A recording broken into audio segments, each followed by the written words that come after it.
नमस्कार। आज बात करते हैं आर्टिफिशियल इंटेलिजेंस की, मतलब एआई की। ये वो टेक्नोलॉजी है जो आजकल हर जगह है और हमारी दुनिया को बहुत तेजी से बदल रही है।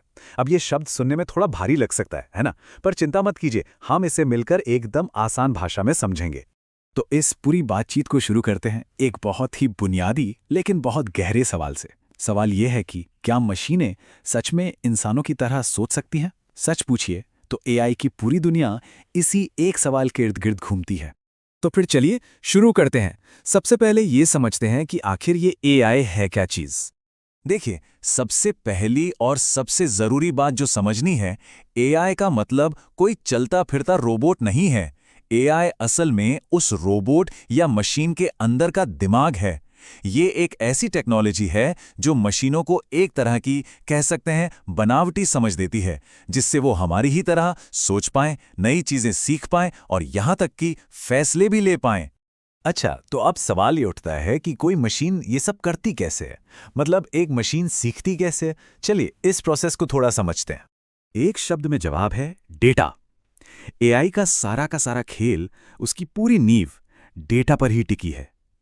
जैसे हम लोग अपने तजुर्बे से, अपने अनुभवों से सीखते हैं ना, मशीनें बिल्कुल वैसे ही डेटा से सीखती हैं।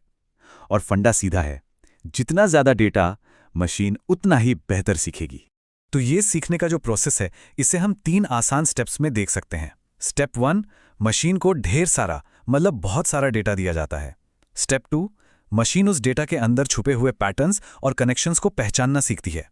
और फिर आता है स्टेप 3, जहां इन्हीं पैटर्न्स के आधार पर वो फैसले लेना या भविष्य के बारे में अनुमान लगाना शुरू कर देती है। अब यहाँ एआई के अंदर 2 बहुत दिलचस्प चीजें आती हैं, मशीन लर्निंग और डीप लर्निंग।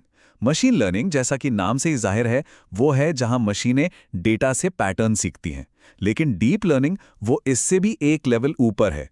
ये न्यूरल नेटवर्क्स का इस्तेमाल करती है, जो काफ़ी हद तक हमारे इंसानी दिमाग के नर्वस सिस्टम की तरह ही काम करते हैं। और इसी वजह से डीप लर्निंग बहुत ज़्यादा मुश्किल और कॉम्प्लेक्स चीज़ें भी समझ सकती है। अच्छा, अब तक की बातें थोड़ी थ्योरी जैसी लग सकती हैं, पर सच तो ये है कि एआई सिर्फ लैब या किताबों की चीज़ नहीं रही। ये तो हमारी रोज़ की ज़िंदगी में शामिल हो चुकी है। चलिए देखते हैं कैसे। कभी सोचा है कि जब हम सिरी या गूगल असिस्टेंट से कुछ पूछते हैं तो जवाब कैसे मिलता है? या फिर YouTube पे एक वीडियो खत्म होते ही अगला वीडियो जो हमें पसंद आ सकता है, वो कैसे सामने आ जाता है? Amazon या Flipkart पर जो प्रोडक्ट्स हमें दिखाए जाते हैं, वो सब, जी हाँ, उन सब के पीछे एआई ही काम कर रहा होता है। और ये तो बस हमारी पर्सनल लाइफ की बात हुई। इसका असर तो बहुत बड़ा है। जरा सोचिए, हेल्थ केयर में एआई की मदद से बीमारियां जल्दी और ज़्यादा सटीक तरीके से पकड़ी जा रही हैं। एजुकेशन में हर स्टूडेंट को उसके ज़रूरत के हिसाब से पढ़ाया जा सकता है। और ट्रांसपोर्ट में सेल्फ ड्राइविंग कारें, जो कभी साइंस फिक्शन लगता था, वो आज एआई की वजह से हकीकत बन रहा है।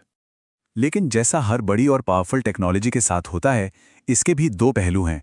तो अब इसके फायदे और नुकसान दोनों पर एक नज़र डालना ज़रूरी है। एक तरफ देखें तो एआई हमारे काम को बहुत तेज, आसान और एकदम सटीक बना देता है, जिससे हमारा काफी समय और मेहनत बचती है। पर सिक्के का दूसरा पहलू भी है।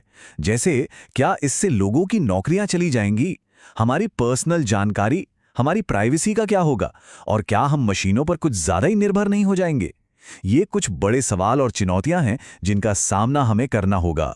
तो इन सब सवालों और चुनौतियों के साथ आगे का रास्ता कैसा दिखता है? भविष्य में एआई हमें कहां लेकर जा रहा है? चलिए आने वाले कल की एक छोटी सी झलक देखते हैं। आने वाले समय में एआई हमारी जिंदगी में और भी गहरे तक समा जाएगा। जरा कल्पना कीजिए, ऐसे स्मार्ट घर जो हमारी जरूरतों को हमसे पहले ही समझ लें, ऐसी फैक्ट्रियां जहां सारे मुश्किल काम एडवांस्ड रोबोट्स कर रहे हों, और ऐसे शहर जो पूरी तरह ऑटोमेटिक सिस्टम पर चलें। वो भविष्य एआई से ही चलेगा, वो हर जगह होगा। और यहीं पर आकर सबसे जरूरी बात सामने आती है। एआई अपने आप में अच्छा या बुरा नहीं है, ये एक बहुत ही ताकतवर टूल है। ये इंसानियत के लिए फायदेमंद होगा या नुकसानदायक, ये पूरी तरह इस बात पर निर्भर करेगा कि हम इसका इस्तेमाल कैसे करते हैं। अगर इसे सही दिशा दी गई तो ये इंसानी समाज के लिए एक वरदान साबित हो सकता है। तो आखिर में ये सवाल हमारे सामने खड़ा है कि ये जबरदस्त टेक्नोलॉजी इंसानियत को किस मोड़ पर, किस भविष्य की तरफ ले जाएगी? ये एक ऐसा सवाल है जिसका जवाब हम सबको मिलकर सोचना होगा।